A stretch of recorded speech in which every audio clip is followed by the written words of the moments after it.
Pemerintah dituding mengintervensi urusan internal Partai Golkar. Tudingan mulai diarahkan setelah Menko Polhukam menyarankan agar Polri mengkaji dulu kondisi keamanan sebelum memberi izin ke Partai Golkar yang akan menggelar Munas di Bali pada 30 November. Apa jawaban Menko Polhukam soal ini? Kami akan tanyakan langsung kepada Tejo Edi Purdiatno. Selamat malam, Pak Tejo. Selamat malam, Mas Indra. Anda dituding bahkan oleh tidak hanya dari elit Partai Golkar, tapi juga ada yang datang dari luar Partai Golkar. Kenapa ini Menko Polhukam kok tiba-tiba mengurusi Partai Golkar? Apa jawaban Anda soal ini, Pak Tejo? Di sini saya ingin menjelaskan, mempertegas ya, dan meluruskan bahwa pemerintah tidak pernah mengintervensi masalah Munas Partai Golkar. Saya sebagai Menko Polhukam yang bertanggung jawab dan mengkoordinasikan masalah keamanan di negara ini wajib untuk mengingatkan kepada Partai Golkar di dalam melaksanakan Munas di Bali dan pada tanggal 30 yang akan datang. Concern saya adalah kenapa itu di Bali dan pada saat situasi di sana adalah banyaknya turis yang sedang ada di sana. Ini yang ingin saya sampaikan, dan saya mengingatkan karena melihat eskalasi yang terjadi di Partai Golkar sendiri, eskalasinya ini cukup meningkat. Nah, untuk itu kami wajib mengingatkan apabila eskalasi ini berkembang terus, tidak bisa kita berdiam diri, harus diingatkan pada pelaksana-pelaksana yang ada di Munas Partai Golkar agar tidak terjadi kisruh yang lebih besar seperti halnya yang terjadi di kantor DPP pada hari Selasa yang lalu. Demikian, Mas Indra. Baik, informasi seperti apa sih sebenarnya yang Anda terima terkait dengan potensi kisruh yang nanti kalau misalnya terjadi di Bali, sehingga Anda punya bayangan akan terjadi kisruh? Sebenarnya seberapa besar potensinya dari informasi yang Anda dapatkan, Pak? Saya mendapatkan gambaran dari Kapolri dan Kepala BIN. Ya, tadi malam juga kami sudah bertemu dengan Dewan Pertimbangan Partai Golkar. Sudah kami jelaskan semuanya. Masing-masing menjelaskan prediksi dan kemungkinan apabila ini jadi dilaksanakan pada tanggal 30 di Bali. Nah, ini bisa diprediksi karena adanya eskalasi yang meningkat dari mulai Rakernas di Jogja yang memajukan waktu dari sebelumnya, kemudian kejadian hari Senin dan puncaknya dari Selasa yang lalu. Nah, saya tidak bisa membayangkan apabila didiakan di Bali yang akan dihadiri oleh sekitar lebih dari 2.000 orang, kemudian dari kubu yang tidak sepaham juga mengerahkan masanya. Nah, saya tidak bisa membayangkan apa yang terjadi di sana. Untuk itulah kami ingatkan.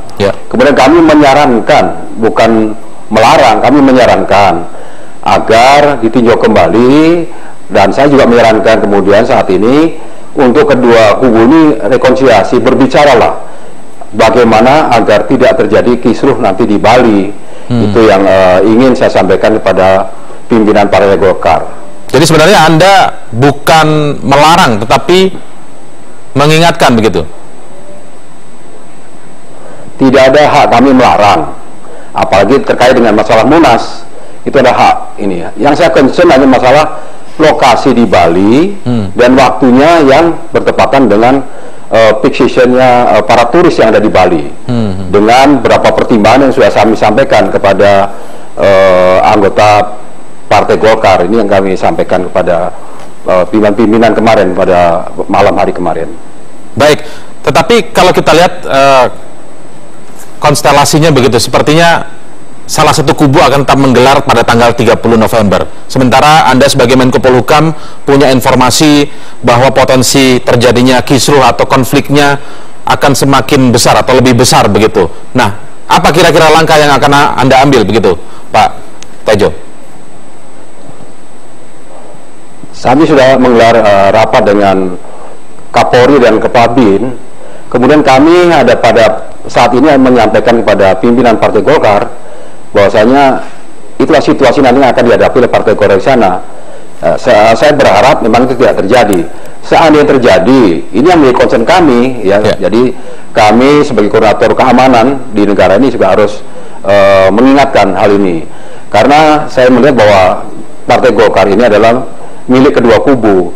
Alangkah baiknya kalau kedua kubu ini berbicara sehingga tidak terjadi kisruh di Partai Golkar dan bisa melaksanakan Munas dengan baik. Ini kita harapkan sehingga kondisi-kondisi di Indonesia ini bisa tetap dijaga.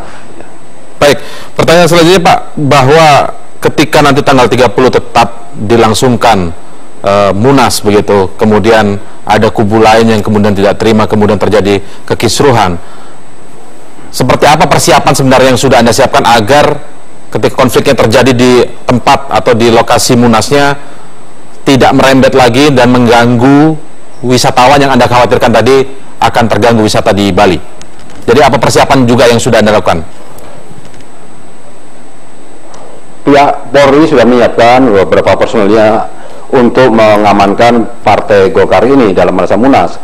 Karena Partai Golkar ini harus kita selamatkan, ini aset bangsa, milik bersama. Ya, karena partai tua yang sudah paling siap, tetapi kenapa harus sampai seperti ini? Dan pengamanan Polri itu tidak pada pengamanan di dalam ruangan, kita pengamanan di luar. Apabila konflik itu terjadi di dalam, ya mungkin kita agak sulit membedakan mana yang kubu satu, mana kubu lain. Nah, ini saya tidak bisa membayangkan apabila hal-hal ini mengancam pada elit Partai Golkar di dalam. Ini kan juga sangat tidak kita harapkan seperti itu. Ya, Pak, Anda juga sebagai koordinator hukum begitu ya. Salah satunya adalah bidang hukum. Nah, kemudian salah satu kubu dari Partai Golkar ini mengirimkan surat untuk meminta pengesahan soal pembekuan dari kepemimpinan Abu Rizal. Apakah Menteri Hukum dan HAM juga sudah berkoordinasi dengan Anda terkait hal ini, Pak? Sudah, kami sudah berkoordinasi dengan Menkumham. Menkumham sudah mengkaji bagaimana legalitas dari pelaporan kedua pihak ini, gitu. Saya tidak akan mengintervensi ke sana, namun saya katakan buatlah keputusan yang tepat dalam menentukan mana yang akan diakui sebagai yang sah demikian. Tetapi jangan sampai menimbulkan kisruh di kedua belah pihak ini. Nah, jadi dengan kajian-kajian yang ada di Menkumham ini akan bisa dilakukan seperti itu. Baik, saya ingin tahu tanggapan Anda sebagai Menko Polhukam, Pak, karena ketika Anda mengeluarkan saran agar melihat potensi konflik yang besar agar dikaji, tidak terjadi Munas di Bali begitu, karena ada dampak yang sudah Anda ceritakan tadi. Ini ternyata reaksinya datang tidak hanya dari elit Golkar, tapi dari kubu di luar Partai Golkar, dari elit-elit di luar Partai Golkar itu sendiri menyatakan bahwa jika memang terjadi, dikhawatirkan ada potensi konflik atau ricuh yang besar dan membahayakan Bali misalnya, ya itulah tugas pemerintah, tugas Anda sebagai pemerintah. Apa yang bisa Anda jawab dari pernyataan seperti ini, Pak? Ya, tetapi pemerintah memang bertanggung jawab dari keamanan. Tetapi pada orang yang diingatkan, disarankan, juga harus mendengar apa yang kami sarankan kepada kubu Partai Golkar tadi.